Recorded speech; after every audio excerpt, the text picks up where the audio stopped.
सभी अष्टमी की ढेर सारी बधाई। 24 अक्टूबर 2024 को यह व्रत रखा जाएगा और यह व्रत जो है सभी महिलाएं अपनी संतान की दीर्घायु के लिए रखेंगी तथा जिनके संतान नहीं है वो भी अगर इस कथा को सुनेंगे तो उनको संतान की प्राप्ति जरूर ही होगी। चलिए आज मैं आपको होई माता की कहानी कहती हूँ। एक साहूकार था जिसके 7 बेटे थे, 7 बहुएं तथा एक बेटी थी। दिवाली से पहले कार्तिक अष्टमी को सातों बहुएं जो हैं अपनी इकलौती ननंद के साथ जंगल में खदान में मिट्टी खोद रही थी। वहीं स्याऊ की मांद थी। मिट्टी खोदते समय ननंद के हाथ से सई का बच्चा मर गया।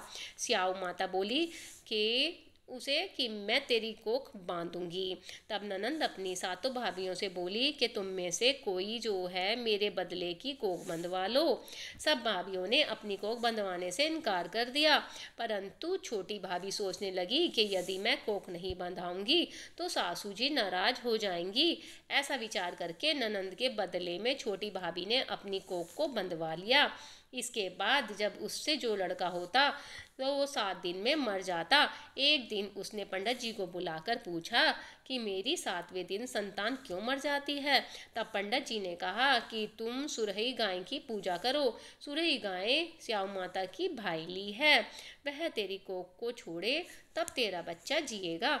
इसके बाद से वह बहू प्रातःकाल उठकर चुपचाप सुरही गाय की जो है के नीचे सफाई करके आ जाती। गौ माता बोली कि आजकल कौन मेरी सेवा कर रहा है, सो आज मैं जरूर देखूंगी। गौ माता खूब तड़के उठी तो क्या देखती है कि एक साहूकार के बेटे की बहू उसके नीचे सफाई आदि कर रही है। गौ माता उससे बोली क्या मांगती है। तब साहूकार की बहू बोली कि स्याऊ माता तुम्हारी भाईली है और उसने मेरी कोख बांध रखी है, सो मेरी कोख को खुलवा दो। गौ माता ने कहा अच्छा। अब तो गौ माता समुद्र पार अपनी भाईली के पास उसको साथ लेकर चली गई। रास्ते में कड़ी धूप थी, सो वे दोनों एक पेड़ के नीचे बैठ गईं।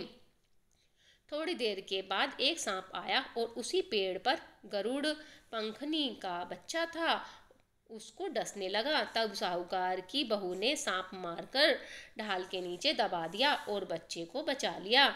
थोड़ी देर में गरुड़ पंखनी आई तो वहां खून पड़ा देखकर साहूकार की बहू के चोंच मारने लगी। तब साहूकारनी बोली कि मैंने तेरे बच्चे को नहीं मारा, बल्कि सांप तेरे बच्चे को डसने आया था। मैंने तो तेरे बच्चे की रक्षा की है। यह सुनकर गरुड़ पंखनी बोली कि मांग तू क्या मांगती है। वह बोली 7 समुद्र पार स्याऊ माता रहती है, हमें तू उसके पास पहुंचा दे। तब गरुड़ पंखनी ने दोनों को अपनी पीठ पर बिठाकर स्याऊ माता के पास पहुंचा दिया। स्याऊ माता उन्हें देखकर बोली कि आ बहन बहुत दिनों में आई है। फिर कहने लगी कि बहन मेरे सिर में जू पड़ गई है। तू सुरही के कहने पर साहूकार की बहू ने सलाई से उसकी जुएं निकाल दी। इस पर स्याऊ माता प्रसन्न होके बोली कि तूने मेरे सिर में बहुत ही सलाई गेरी है, इसलिए तेरे 7 बेटे और बहुएं होंगी। वह बोली मेरे तो एक भी बेटा नहीं है, 7 बेटे कहाँ से आएंगे। स्याऊ माता बोली वचन दिया वचन से फिरूं तो धोबी के कुंड पर कंकड़ी हो जाऊं। तब साहूकार की बहू बोली मेरी कोख तो तुम्हारे पास बंद पड़ी है। यह सुनकर स्याऊ माता बोली कि तूने तो मेरे को ठग ही लिया है। मैं तेरी कोख खोलती तो नहीं, परंतु अब खोलनी पड़ेगी। जा तेरे घर 7 बेटे और 7 बहुएं मिलेंगी, तू जाकर उनसे उजमन करियो, 7 होई बनाकर 7 कढ़ाई करियो। वह लौटकर घर आई तो वहां देखा 7 बेटे 7 बहुएं बैठे हैं और वह खुश हो गई। उसने 7 होई बनाकर 7 उजमन किए और 7 कढ़ाई की। रात्रि के समय जेठानियां आपस में कहने लगी कि जल्दी 2 थोक पूजा कर लो, कहीं छोटी बच्चियों को याद करके रोने लगेगी। थोड़ी देर में उन्होंने अपने बच्चों से कहा अपनी चाची के घर जाकर देखकर तो आओ, आजकल वह अभी तक वह रोई क्यों नहीं है। बच्चों ने जाकर कहा कि चाची तो कुछ मान रही है, खूब उजमण हो रहा है। यह सुनते ही जेठानियाँ दौड़ी दौड़ी घर आई।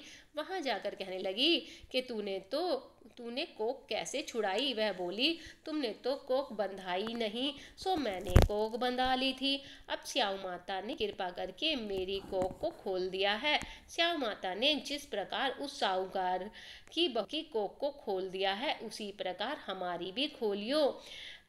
कहानी कहने वाले तथा सुनने वाले की तथा सब परिवार की कोख को खोलियो।